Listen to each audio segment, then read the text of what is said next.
আসসালামু আলাইকুম। আজকে আমি আপনাদের দেখাবো খুবই মজাদার একটি রেসিপি, কোয়েল পাখির মাংসের ভুনা। এটি খেতে যেমন সুস্বাদু তেমনই পুষ্টিকর একটি খাবার। প্রথমে আমি নিয়ে নিব 1/3 কাপ সয়াবিন তেল। তেলটা কিছুটা গরম হলে দিয়ে দিব 2 কাপ পেঁয়াজ কুচি, 10-12টা ফালি করে রাখা কাঁচামরিচ আর 1 চামচ লবণ। এখন এগুলো খুব ভালোভাবে ভেজে পেঁয়াজটাকে কিছুটা ব্রাউন কালার করে নেব। পেঁয়াজটা ভালোভাবে ভাজা হয়ে গেলে এখন দিয়ে দিব 1.5 চামচ আদা রসুন বাটা, 1.5 চামচ হলুদ ও মরিচের গুঁড়ো এবং 1/2 চা চামচ গরম মশলার গুঁড়া। এখন কিছুটা পানি দিয়ে এটাকে ভালোভাবে কষিয়ে নিব। আমি এখানে 4 পিস কোয়েল পাখি নিয়েছি।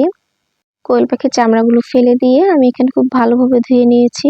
এগুলোর ভিতরে ছোট ছোট ডিম ছিল, আমরা খেতে পছন্দ করি তাই নিয়েছি, আপনারা চাইলে এগুলো ফেলে দিতে পারেন। এখন এক এক করে কোয়েল পাখিগুলো দিয়ে দেব। এই কোয়েল পাখির মাংস খেতে কতটা মজাদার যারা খেয়েছেন তারা তো জানেন, আর যারা খাননি তারা একবার হলে আমার রেসিপিটি ফলো করে বাসায় তৈরি করবেন, আশা করি ভালো লাগবে। এখনই মাংসটাকে ভালোভাবে কিছুক্ষণ কষিয়ে দিয়ে দিব পানি। আপনারা চেষ্টা করুন ফুটন্ত গরম পানিটা দিতে, না দিলেও সমস্যা নেই, তবে গরম পানিটা দিলে খুব ভালো হয়। একটু বেশি পরিমাণে পানিটা দিব যাতে ভালো করে মাংসটা সিদ্ধ হয়ে যায়। মিডিয়াম আঁচে আমি 30 মিনিট রান্না করে নিয়েছি। কোয়েল পাখির মাংস সাধারণত ঝোল ঝোল খেতে ভালো লাগে না, ভুনা খেতেই ভালো লাগে, তাই আমি এখানে কোনো ঝোল রাখবো না। আপনারা দেখতেই পাচ্ছেন আমার তরকারিটা কতটা গ্রেভি হয়েছে। এখন দিয়ে দেবো 1/2 চা চামচ জিরার গুঁড়ো। আরও 4-5 মিনিট জাল করে নামিয়ে পরিবেশন করে নিব। আশা করি আমার আজকের রেসিপিটি ভালো লেগেছে। ভালো লাগলে সাবস্ক্রাইব করবেন চ্যানেলটি এবং বন্ধুদের শেয়ার করবেন।